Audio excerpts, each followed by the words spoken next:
All right. Well, that is my cue. We are recording this webinar. So if anybody wants to access it later, it will be on David's YouTube channel. So again, good morning. Welcome to all of you. Thank you so much for joining us. On behalf of everybody on David's team, I just want to extend our gratitude to you all for spending your time with us today. David has some really great content to share about why value-centered leadership is so critical. And we really hope you all leave today's session with some great takeaways and inspiration.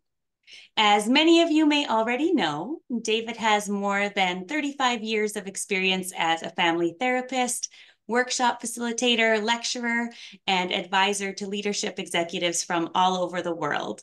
He is a best-selling author and respected thought leader in the leadership community. David is so passionate about helping people connect with the most authentic versions of themselves and helping the world transform one authentic person at a time. Whether he's leading an academy, hosting a webinar, speaking in front of a crowd, or sharing through his written words, David is inspired and fulfilled by the work that he does.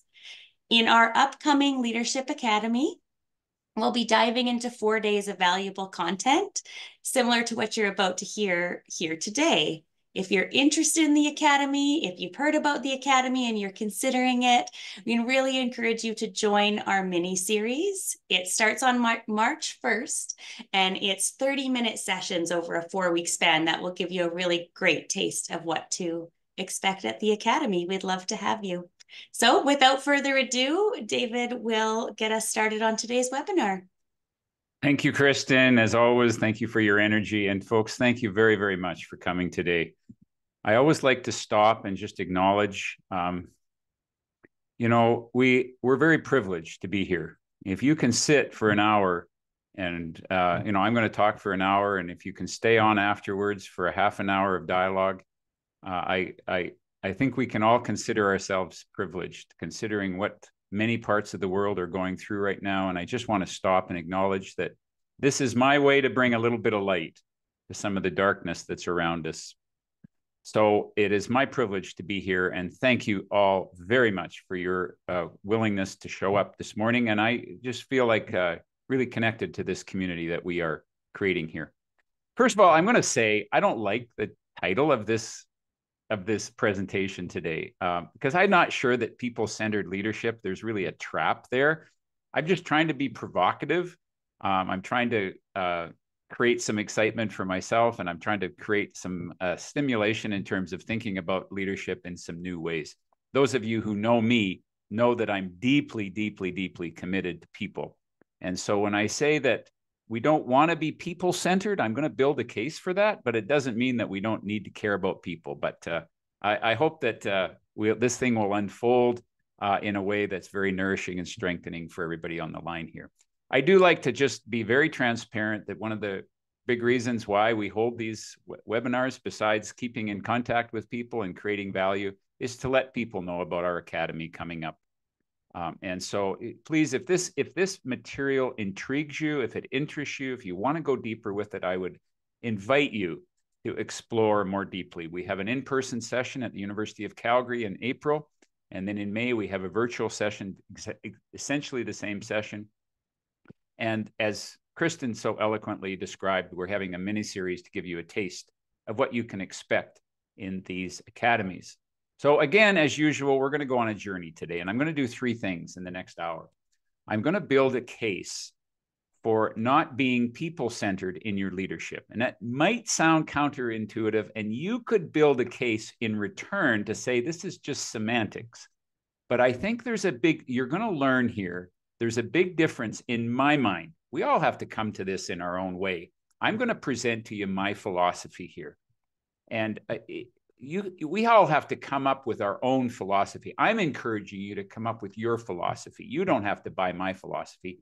And many of you will say, listen, it is just semantics.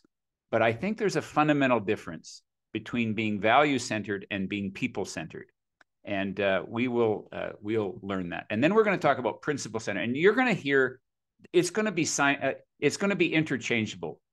Principle-centered, principle-centered, value-centered, value-based, principle-based. So it really doesn't matter what the words are. We just have to be working for something larger than just simply hold on a second here. We're just getting some. Okay. Than just simply being centered around people. And then I don't know if we'll have time, but we're going to talk about practical ways to turn value statements into real values, because everybody has value statements in their organization. And I think we're short of we got lots of statements, but we're short of real values. And so I have a perspective that really is a webinar probably on its own around how to get those value statements off the wall and into people's hearts. But we dive more deeply into that in our academy. All right. So Don Campbell, who I know is in this call this morning, one of my mentors and dear friends, has always taught me that if you want to make small changes in your life, change the way you do things. If you want to make big changes in your life, change the way that you see things.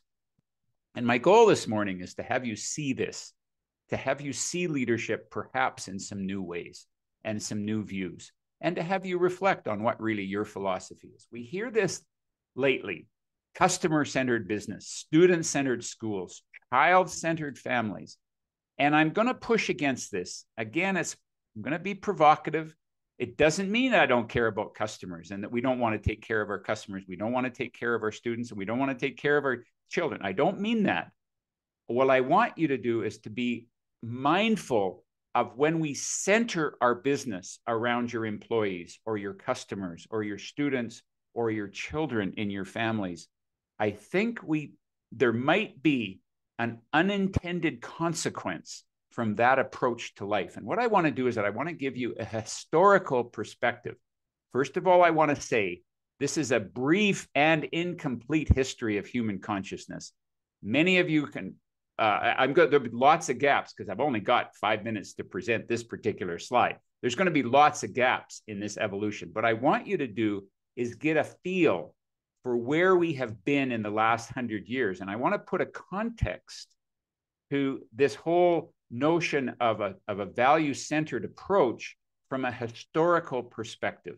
So if we look back 100 years ago, this is pre-1920s and it was colonialism and control. Our whole culture was based on domineering, conquering, where employees were treated as objects. There was child labor, and women only got the vote 100 years ago in this country. If you can imagine that, women and children were objects. They weren't full citizens in our world today. Very much. And when we look at even the wars today, you begin to wonder, have we really evolved very far in the whole notion of human consciousness? I'm going to suggest that we have. If you go back and look take a context for 100 years ago, but we all have a long way to go. What that took in the Depression years and in the emergence of World War II was that there was a rise in the labor movement, and unions, which were necessary at that time, began gaining traction to protect employees from this horrible environment that they were living in. And unions started to say, no, we have to give rights to employees, because it was all about duties and responsibilities. And that's what enabled people to sign up for the war. And then what we went through in the 1960s, and if anybody on this call that went through that, this was the me generation. It was an age of disruption. It was the age of adolescence in the human consciousness movement. It was a me generation. There was a human potential movement. It was the strong emergence of humanistic psychology, aware of people in leadership. There was enormous creativity in music and art, all kinds of creativity that emerges in times of disruption. And there was a loss of attention to the greater good. We began to move into this state of rugged individualism and said, you can be successful. And the emergence of motivational speakers that says, you can have anything you want. And this is the great American way. And we're going to achieve greatness. But it became at a very individual level. And it was a counter to all the suppression of human beings. And it was like it was like, I compare the 1960s to an adolescent mentality. It was like, I'm going to emerge out of this dependent state and I'm going to be me. You know, there was a statement in the psychology movement back there, which I was a part of, that said, you be you and I'll be me. And if we, by chance, we get together, fine. If not, tough luck, because I'm going to just be me in this world. And it was an important stage to take us out of this suppressive mentality. What it emerged to is an emerging age of luxury, where identity came from having rights over responsibilities, making it easy to compensate for having it hard. I'm going to make it easy for my kids for all the hardship that I had growing up. And then you throw technology into that, and identity comes from having. This is the first generation that had more than their parents in the 1980s and 90s. It was the first generation that had possibilities beyond. Now, again, I'm talking about this from a Western philosophy, and I'm also talking about it from a privileged perspective. Not everybody in this culture had the privilege of going through that, but I'm speaking of it from my own perspective. Then we throw technology on that, having more, giving people what they want by putting them in the center. And this is the emergence of this child and employee and customer centered. Unfortunately, what that did is that it was a breeding ground for entitlement, because instead of looking after the greater good, we centered this on you being happy. And I'm going to suggest, it's a bit presumptuous of me, but I'm going to suggest that we're moving into an age of authenticity where we come home to ourselves, which is concerned. Ourself is ultimately concerned for the greater good. And it's a value-centered living and leadership that leads to personal responsibility, caring, and a civil and a just society. So that's kind of the philosophy. What I always say is, in our leadership, whether it's leadership in our home, whether it's leadership in our companies, whether it's leadership in our communities, those who serve as a leader, there's always a balance between support and demand. And do we support people or do we push people? This is a question all the time. Any leader on a team will ask themselves, does my team need to be supported or do they need to be pushed? I'm just finished a university class, and it was the same situation with my class. In my class, I teach at the graduate school here in the University of Calgary. And it was do I push these students or do I support them? And it was a constant balancing act.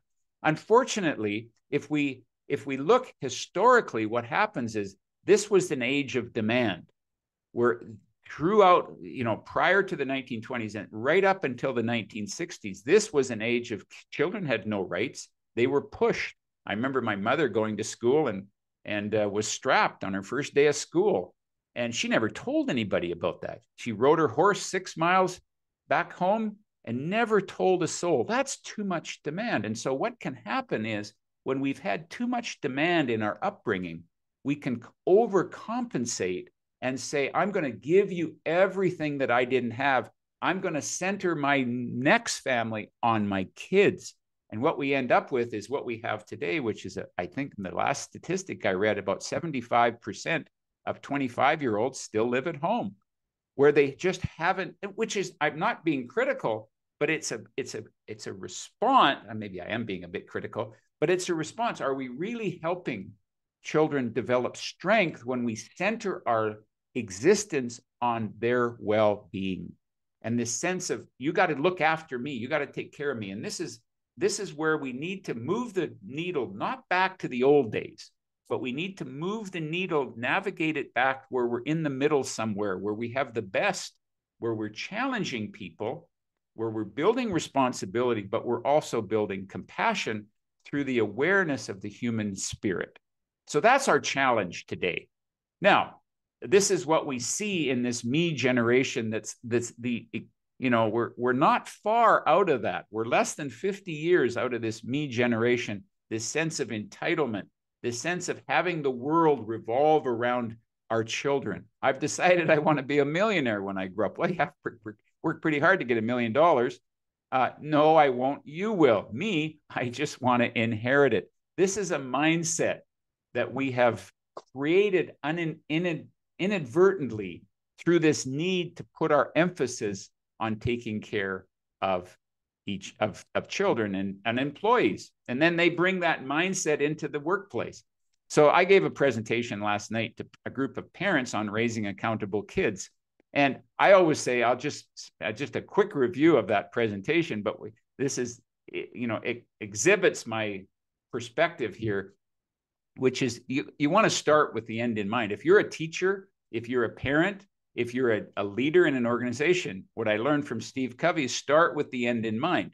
So what do you want? What's the goal in raising children today?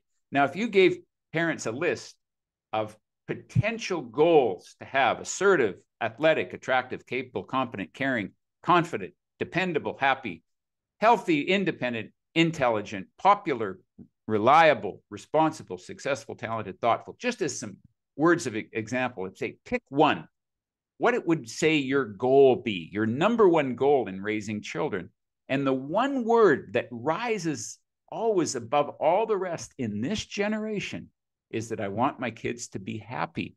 And I suggest that that's not a good goal. This is a goal that says we're going to make, no matter what, we're going to make kids happy.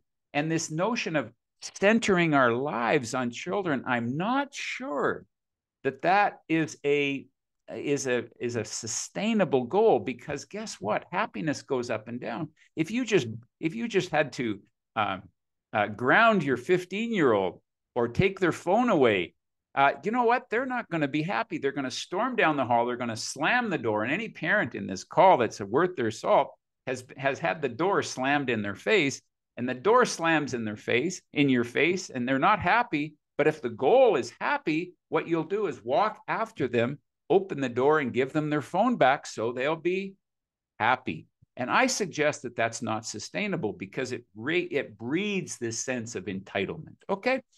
So I learned this from my parents. Many of you have heard my speech about the philosophy that I had from my parents. This is the shack that my mother was raised in, along with her 9 siblings. And she always said, I asked my mother once before she passed, because I was doing parenting talks, I said, did you want us to be happy? And she said, happy? What does happy have to do with anything? She said, what I want is 3 things for you. I want you to be a person of strong faith. Number 2, I want you to be a person with a good work ethic. And number 3, I want you to be a person that cares about somebody besides yourself. And her whole existence, although she never called it value-centered leadership, what she really did was she operated with a set of values in our family. I wasn't at the center of that, but I was in it as integral to that, but I wasn't at the center. I think my parents would have said, they did not put us kids in the center of the family. It's not my job to make you happy. It's my job to make you strong. And my dad had the same philosophy. When I had polio at 4, and he would take me down into the basement, and he was a Canadian gymnastics champion, and we built these parallel bars and a tumbling mat. And he said, don't you pray for the world to get easier, pray instead for you to get stronger. There was an underlying inexplicit value that came from this. These were the values that my parents raised us with. And what I'm suggesting is that we don't want to go back to the old days of just harshness and unconsciousness around kids. But what we need to do is to create a system that's based on strong values and really work with those values. Now, that's a family example. What I want to do is that I want to bring it into the business world, into the organizational world, and talk about how this relates, this support and demand relates to people in the business world. Because if you demand too much, you're going to get resistance and disrespect. We don't want too much demand. At the same time, if you support people, we're going to get our leaders burned out, our parents burned out, and we breed this sense of entitlement that we're all exposed to as we see our younger generation coming into the workplace. What I'm positive about is that even with the sense of entitlement only comes when you have abundance. So at least we have abundance that we can work with, but it's a constant balancing act. And I'm going to tell you, whether you're a parent or a leader in an organization, you're never going to get this balance right. But what you do is invest in the process, struggle with it, because your kids, your team members, those you serve will know that you care enough to at least work the process, work with that challenge. Support isn't about making people happy. Support isn't about giving people what they want. Support isn't about rescuing people from their unhappiness. Support is connecting with people in a way that builds strength. And I suggest the same thing applies whether it's customers, whether it's employees, whether it's family members. How do we support each other that builds this strength? This strength was, this value of strength was instilled in me very much. The seeds of this were planted early on. It's been said that a bird sitting on a branch is never afraid of the branch breaking. It's because their trust is not in the branch, but in their wings. Every time we support people, we need to be mindful of, are we making it too easy where we put the strength in the branch, or are we really building strong wings? So let's bring this into the business world. And I'm just going to use a little metaphor here. And again, metaphors will always have gaps, and so that it'll break down. But let's just assume for a moment that all of us are going to start a cab. I'm just going to start a cab company, and each of you are going to have your own taxi. And we're going to build a customer-centered business. So the customer is going to be at the center. Now, who can argue with that? The customer is always right. The customer, we're here to please the customer. We're here to make the customer happy so that they will come back. Well, who can argue with that perspective? I'm going to argue with it. So here's what happens. Let's suppose you get a customer in your cab. And let's suppose that customer wants to have a cigarette. I'm not against, this is not a speech against cigarettes. I'm just illustrating at a point, although I don't smoke, but I have, anyway, I digress. So we get a customer in the backseat. Ask the cab driver, can I smoke? Well, if you're customer-centered, you will say, of course you can smoke. I'm here to base our company on whatever you want to be happy. The problem with that is, what if the cab driver doesn't smoke? What if you've got a non-smoking cab driver? What if you have the next customer that comes into your cab and doesn't like the smell of the smoke because he or she is not a smoker? You're going to run into problems when you start to get customer-centered. What does that mean? Customers are going to want different things. And so you try to meet this need, and you try to meet that need, and you try to meet this need, and all you build is entitlement and burnout from your customer service people. And what I'm going to replace that with is a set of values, a set of guiding principles, whatever you want to call them, what we call value-based leadership, which is based on some principles. Now, we would all collaborate and develop what would those principles be. First of all, safety. Number one, this will be a safe cab. Our drivers will not put you or themselves at risk by going too fast, even if you are late for an appointment. The cab driver will do the best they can to respond to your need, but they will not compromise safety. Connection. We value a connection with our customers. We value that the fact that we are here to serve, but we're not here to please. Servant leadership is very different than pleasing leadership. Pleasing leadership says, I'm putting you at the center and I'll do everything to make you happy. Servant leadership says, we will work from a set of values and I will take care of meeting what you need in order to get your job done. Cleanliness, reliability, respect, and profit. These are the values that will guide this company. Now, if you get a customer that wants to smoke, that doesn't care about these values, then we don't have a relationship. And that's okay. But we're clear. This is what we stand for. Now, the whole premise of value-centered organizations, value-centered leadership has to be built on value-centered living. And so at this point, I'm going to introduce this notion of value alignment and what this has to do with engagement. Now, we're all committed to getting our employees engaged. This is very powerful. And if anybody wants the source of this research, I'm happy to pass it along to you. But this is very profound research. So what engages an employee? Clarity about organizational values or clarity about personal values. Now, if you put this in a quadrant, obviously, which of the four quadrants is going to be the most engaged when we're clear about organizational values and when we're also clear about personal values? And that's up in that quadrant. Who are the employees that are the least engaged? Are the employees that obviously don't know what their personal values are and aren't clear about what the organization's values are, or they're just value statements on walls and they're not lived in this organization. So that's obvious. That did not surprise us in the research. Here's what surprised us. If you take a look at quadrant D, which are personal values, I'm clear about my own personal values, but I don't even care or know about the organization's values, but I'm clear about my own. Quadrant D are almost as engaged as quadrant B, which means what?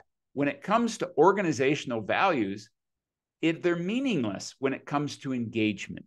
And quadrant A is almost as disengaged as quadrant C, which means that when it comes to really what engages people, you have to connect with their values.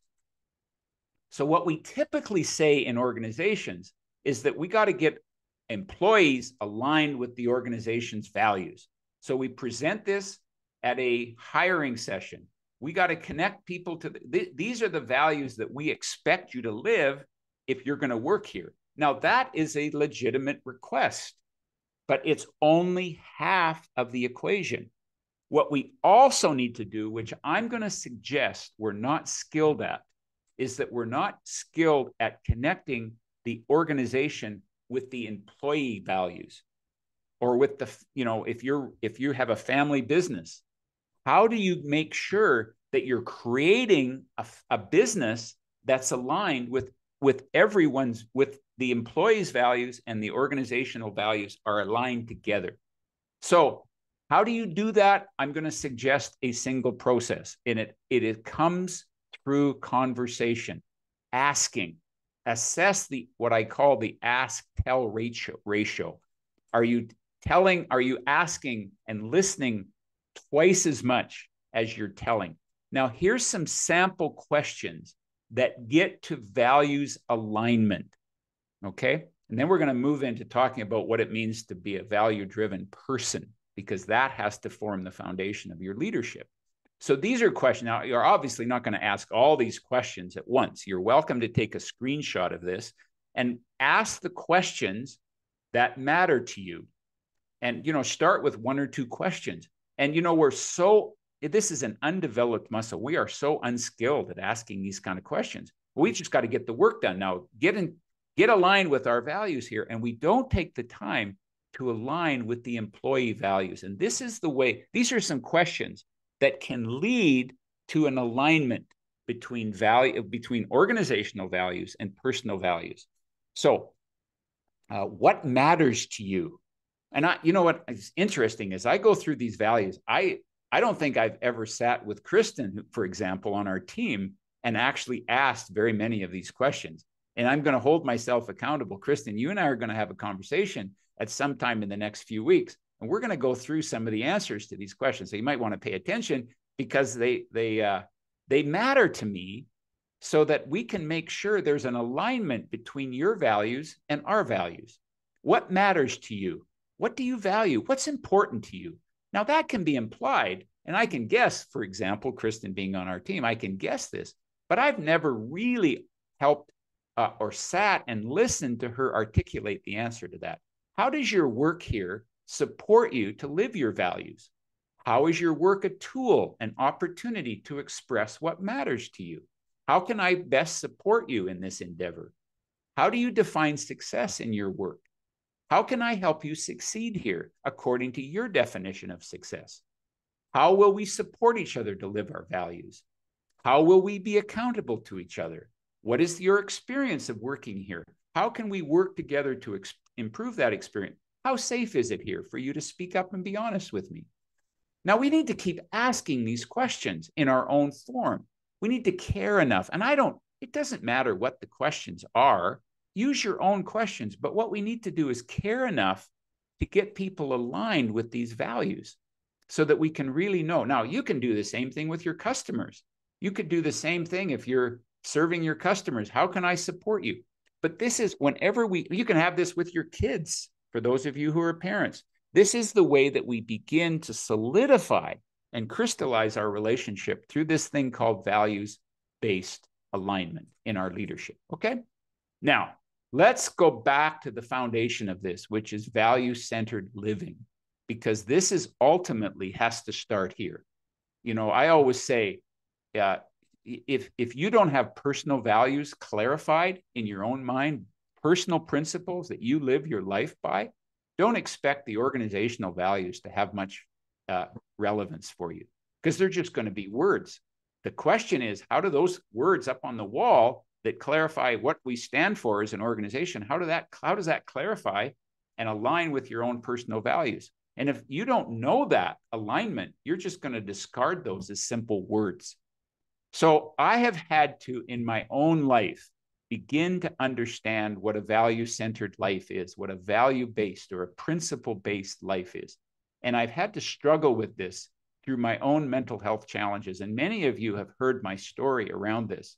But I have to, for my own well-being, have had to come up with my own values in my own life as a way, and it's been a real, and again, it comes back to what I learned from my parents around my own strengthening. I'm going to share with you a story out of my book, The Other Everest. Many of you have heard this story, but this is a guy who demonstrates value-centered living. A rich industrialist from the north was horrified to find a southern fisherman lying lazily beside his boat, smoking a pipe. "Why are you fishing?" asked the industrialist. "Because I've already caught enough fish for the day," replied the fisherman. "Why didn't you catch some more?"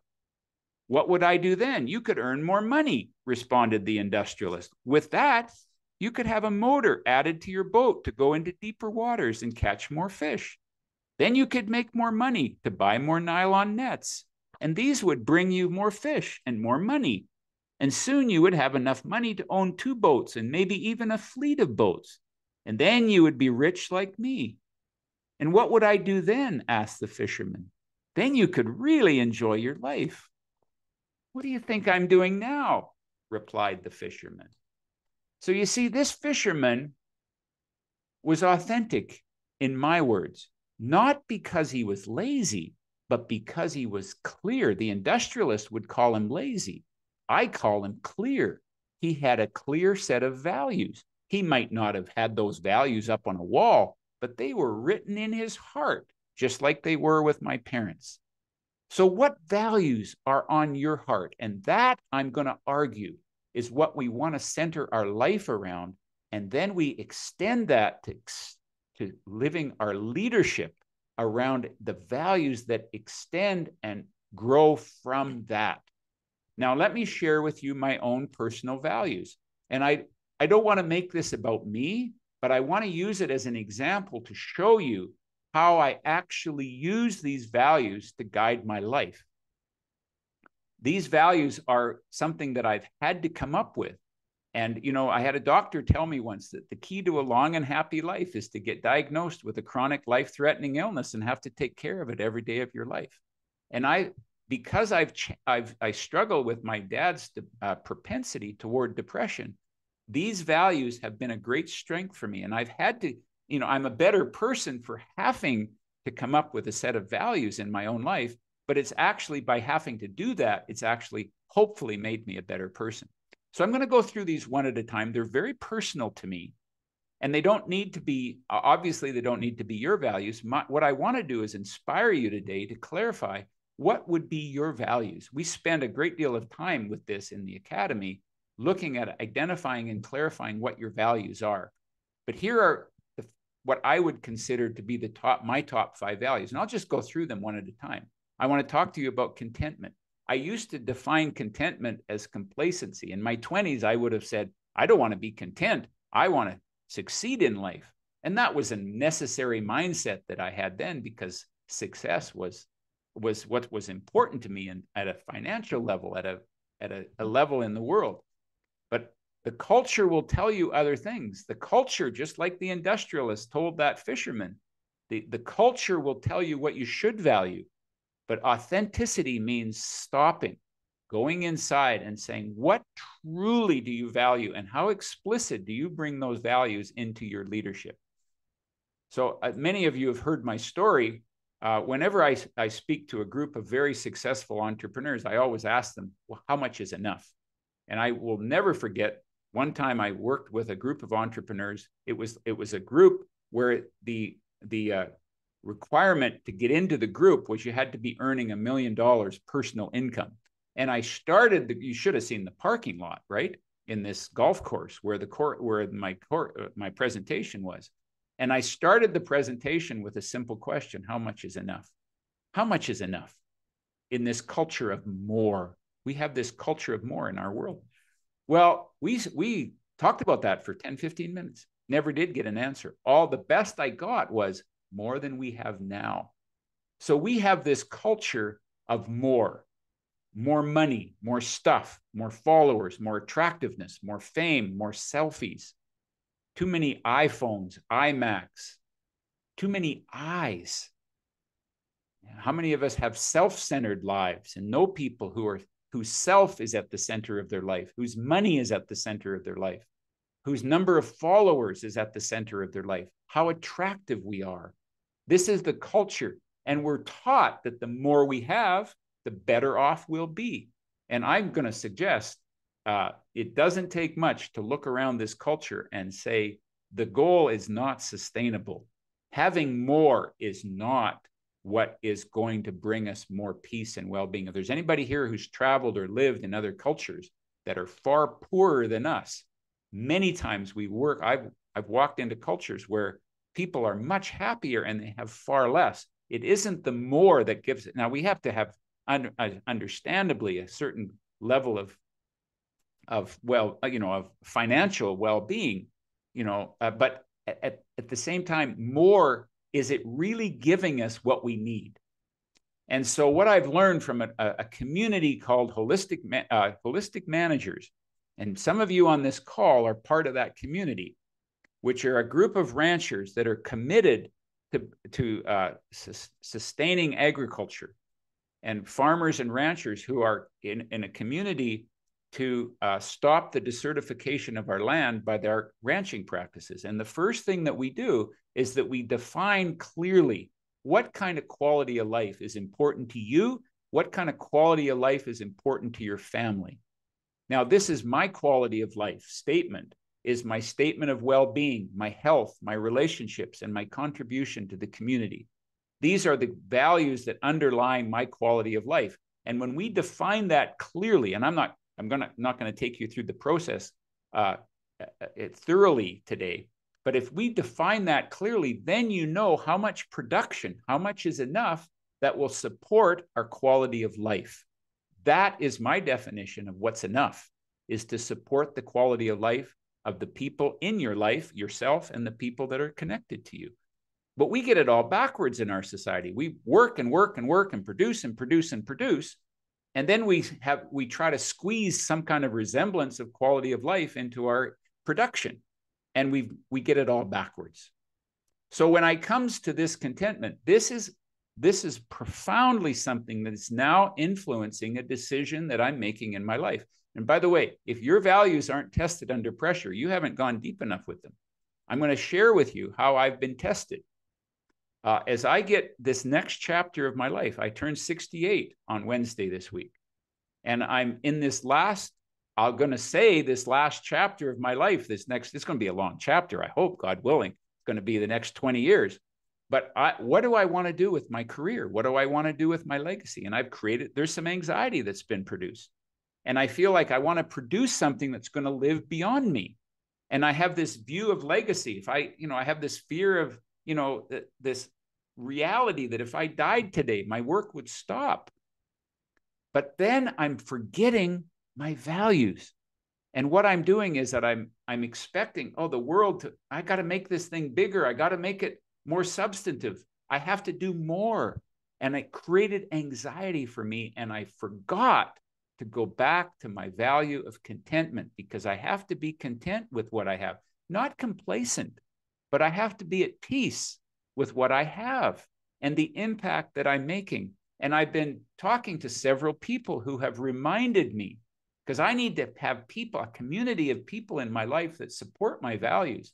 And what I've been reminded of is that legacy isn't what you leave behind. Legacy is the difference that you make now. And I'm reminded that I'm in line with this guy named Bo Burlingham, who wrote a book called Small Giants, Companies That Choose to Be Great Instead of Choosing to Be Big. And companies that create value for people. And that's what their values are, is that they make values valuable. And what it did was that by wrestling with this, I had to go back to my own value of contentment. And I need to be recognized. I need to recognize myself to change. I choose better over bigger. It's more important for me to impact the few than to impress the many. And I would rather have a few close relationships than a lot of distant impressions. These are my own personal values. And I forgot these values because I got this notion. I got afraid that I had to make this thing bigger than what it is. And so if there's a CEO that comes along and says, listen, I'd love to go in collaboration with you and make this thing bigger, and I have the skills at doing that, I would welcome that. I would invite that. But I don't need to have that in order for me to feel worthwhile. I need to be content with the impact that I'm currently making. And I'm okay with that. But I needed to be reminded of that by going through this process of clarifying my own values. A value-centered life is a life of focus. It's pruning the clutter in our life. Plants, any gardener in here understands that sometimes you got to take those clippers out and you got to prune the plant so that you make room for something new to come in. Fewer projects, fewer tasks, fewer endeavors, fewer distractions, less clutter, saying no to the wrong opportunity. There's a lot of good opportunities in there.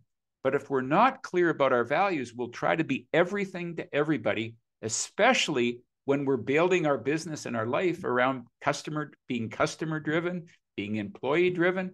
We just drive ourselves to please people and we forget what truly matters in our life. Okay? There's nothing, this is Peter Drucker, the great management guru, there's nothing so useless as doing something efficiently that should not be done at all. So what do we really need to say no to and get back to what's really essential in our lives? To get back to really decluttering and getting focused on what matters and really being at peace with ourselves. And that's my way of expressing what contentment means in my life. What is your definition of success? This is something that reflects on your values. How will you define success? How do you define success in your life? And watch how you've grown, because if you go back to your early 20s and ask yourself what success means, go back to being a high school student. How would you have defined success in high school? Well, I just want to be popular. Well, that's probably an appropriate response when you're insecure and you're in grade 10 and you don't have many friends and you want to be popular or you want to. So that's one way to define success. But I hope over the next 10 years that definition of success will evolve. I remember meeting we had a neighbor once, 21-year-old, just an eager, just driven real estate agent. I says, how are you defining success? He said, in the next 2 years, I'm going to sell enough to buy me a Jaguar. And I put my arm around him and I said, good on you, because that at that stage in his life was success. That's going to catapult him into personal responsibility, develop a work ethic, and help him create something successful in his life. But I said to him, I hope when I meet you 40 years from now, your definition of success has evolved. If you at 40 just want a bigger Jaguar, I would suggest that maybe you haven't really grown and taken some opportunities in the last 20 years. So how do you define success today? This gets to a value-driven life. And what I learned from Steve Covey years ago is if you carefully consider what you want to be said at your funeral, you will come up with your own definition of success. let us reflect very deeply. It's not necessarily the eulogy, but it's in the conversations in the hallway after. What do we say about this person? Those kind of qualities are what I'm emerging to as I get closer and closer to the end of my runway here, realizing this runway isn't going to go on forever. And that awareness brings me attentively into what I truly value in my life, okay? The blizzard of the world has crossed the threshold and it's overturned the order of the soul. Leonard Cohen knew how to speak this stuff. You know, there's a story about a time when farmers in the Great Plains would run a rope from their backyard to the barn at the first sign of a blizzard. They all knew stories of people who had wandered off and froze to death, having lost sight of their home in a whiteout while it's still in their own backyards. This speaks, folks, to the blizzard that's currently around us, that's so all these urgent demands that are so around us. The culture wants this. We're not enough. We got to buy this. The culture is full of noise. And what I'm suggesting is we all need a rope in our own blizzards to bring ourselves home to ourselves. What is that sense within ourselves that we need to tend to? So character, again, we could spend a whole webinar on any one of my values here, but they've become very important in my own life, which is the values, which character is the underlining roots that hold up the tree in my life. They're not seen by the world. They're hidden, but it's the foundation of my life. It's not the fierceness of the storm that determines whether we break, but rather the strength of the roots that lie below the surface. That's the character. And we spend a great deal of time in the academy talking about character, but it's where four components intersect: in personal responsibility, integrity, composure, which is calm under pressure, and grit, which is the determination to get through. Okay, and how these interact. And I come back to, again, my mother, who I found this quote in her journal: every parent, no matter how hard they try, will be both a blessing. This illustrates personal responsibility. Will be both a blessing and a curse to their children. And my hope is that my children will appreciate the blessing, if not immediately, then later in life. And perhaps more importantly, that they will take the curse and, like an oyster irritated by a grain of sand, over time, use it as a catalyst to build layers of character and understanding, thus producing a pearl. This is personal responsibility. No matter what you've had in your life, let's not be victims. Let's say, you know, we've all had some hardship in our life, and our purpose is to turn that pain into a pearl. That's personal responsibility. Integrity has to do with moral integrity, which is living a life in line with your conscience. And I'll tell you where I learned about integrity is working with, although my parents lived it, where I really learned about integrity is working with addicts. I spend about 20 hours of my week volunteering my time with addicts. And what I learned about addicts is they have no integrity until they get into a program and they commit to living a life without addiction. Because what happens is you have no self-respect. You wake up in the morning and say, I'm not going to drink today. And then you're drunk by 4 o'clock in the afternoon. You don't keep a promise to yourself. So you need a program to keep a promise to yourself. And what that does is it builds self-respect. Then you have relationship integrity, which is the ability to be counted on, to count on yourself, right? Integrity, you know, Steve Covey used to always say, private victory precedes a public victory. Do something hard every morning. Do the hard stuff first. Keep a promise to yourself. That builds self-respect, which builds trustworthiness, which builds a trusting, respectful working environment.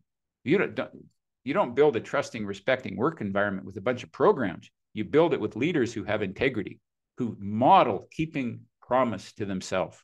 Okay?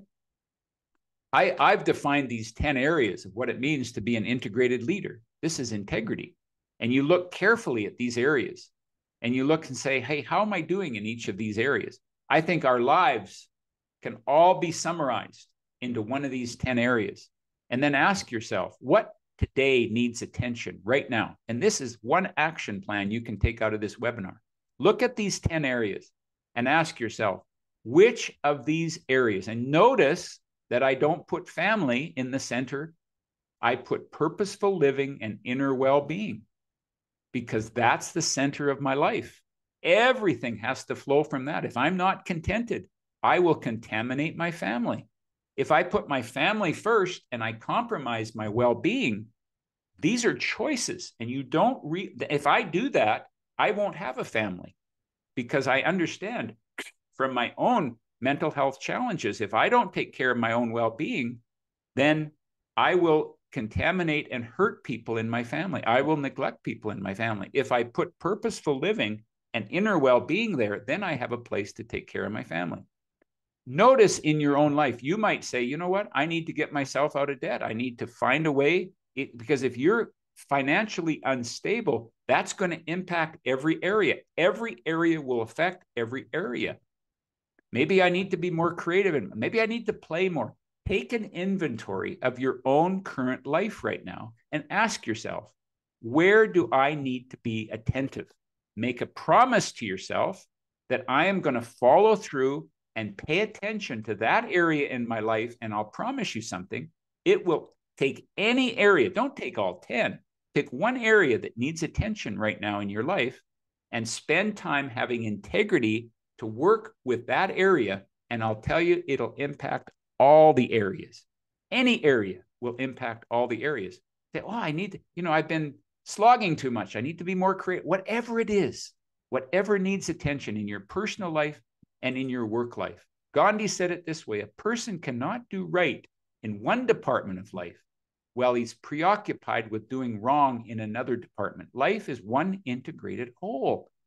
So anything that we make an improvement in our life, we have to realize that'll impact it all. Just like if there's any of those areas you're neglecting, what we do in the academy is that I have you make a list of how important are those areas on a scale of 1 to 10. And then how attentive is to scale. It's 2 lists. How important are those to you? And then how much priority are you making that? And what you'll find is what we call integrity gaps. Hey, I'm saying my family is important, but I'm not taking care of my family. Then we have a gap. And that gap will cause you a lack of self-respect. And that lack of self-respect will impact the way that you lead, will impact the security that you bring, that the capacity to impact your world will make a huge difference. When you start to work at closing those gaps, that is what a value, principle-centered leadership approach is about. Okay? My value of connection. And I just, again, we could spend a whole webinar on this one. Everybody interacts, but few people connect today. And it's very, very passionate. When we get into this academy, I have people put their cell phones away and learn what it means to connect with yourself, to connect with each other. I've been watching a series, Val and I, called Love on the Spectrum. And basically what it is people who are on the autistic spectrum, and they're getting into loving relationships. And there's a coach that was helping one of the couples just learn how to have a conversation with each other. And I'm thinking, you know what? With all this devices and cell phones and technology over these last 10, 15 years, I wonder if we're all a little bit on that spectrum, and that we could all benefit from some fundamental tools at just having conversations with each other, just learning how to connect. It's a huge value of mine to connect with ourselves. Until about 10 or 15 years ago, it was unavoidable that time and again throughout the day, it was just you alone with your thoughts while in the line at the pharmacy, waiting for the elevator, walking the dog, commuting at work, at the gym. We've banished this. There's no time that we have to connect with ourselves. So this is a huge value of mine, to put limits around technology, to get out in nature, to be close to the land. And you can see how all of my values are connected to each other, because this has to do with my contentment, is to make sure that I'm aligning myself with having some quiet time and connection to nature during the day. And then another very, very critical value is contribution. I believe that we're all born with a God-given urge to want to contribute. You never have to motivate a child, a preschooler. You do not have to motivate a preschooler. What you do is bring out the vacuum and they'll want to help. This is my youngest daughter, who's now just turned 28. So folks, we all have this urge, this innate urge to want to contribute. I'll tell you, the formula for raising unaccountable kids is, for the first 10 years of a kid's life, do everything for them. And the problem today, the challenge today that we've got, is that we've got a lack of time and that we've got what we call adultisms, where we can move in and say it's a lot easier to move in. We got technology, we got a lack of time. So we have now about 200 technologies that 3 generations ago, we were needed to do that. Now we've got things like dishwashers, and kids aren't needed in families anymore. And when kids aren't needed, they just don't build a sense of worth. So I need to know that I can make a contribution, that I can foster that, and that I give back what I've been given. I grew up with John F. Kennedy. Ask not what your country can do for you. Instead, ask what you can do for your country.